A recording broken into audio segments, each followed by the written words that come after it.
আমাদেরকে রাজস্বকরণ করা হোক, আমরা আমাদের চাকরিটা ফেরত চাই। আমাদের এই চাকরির মাধ্যমেই আমাদের সংসার চলে, আমাদের এই চাকরিটা খুবই দরকার।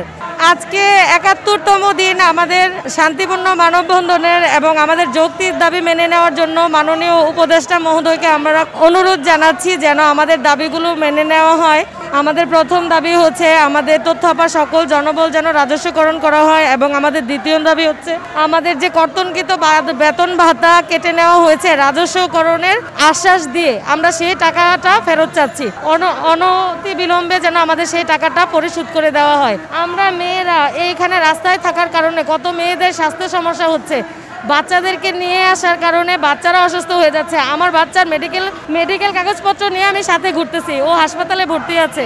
আমার বাচ্চাকে নিয়ে আমি আন্দোলনে আছি। আর সরকারের কাছে আমাদের বড়জোর আবেদন যেন আমাদের বাচ্চাদেরকে নিয়ে আমরা প্রতিটা নারী যার যার সংসারে কর্মস্থলে ফিরে যেতে পারি। আমাদের প্রত্যাশা হচ্ছে আমাদের দাবি মেনে নেওয়া হোক, আমাদেরকে রাজস্বকরণ করা হোক, আমরা আমাদের চাকরিটা ফেরত চাই। আমাদের এই চাকরির মাধ্যমেই আমাদের সংসার চলে, আমাদের এই চাকরিটা খুবই দরকার।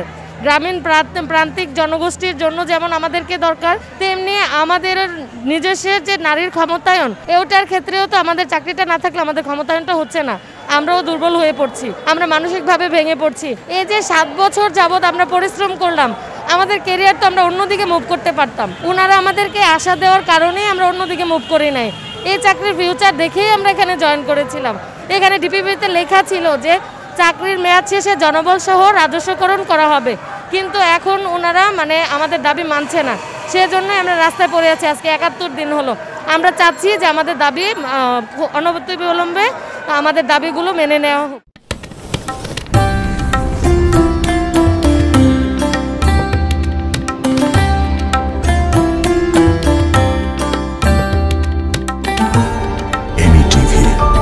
স্বাধীন বাংলার স্বাধীন কণ্ঠ।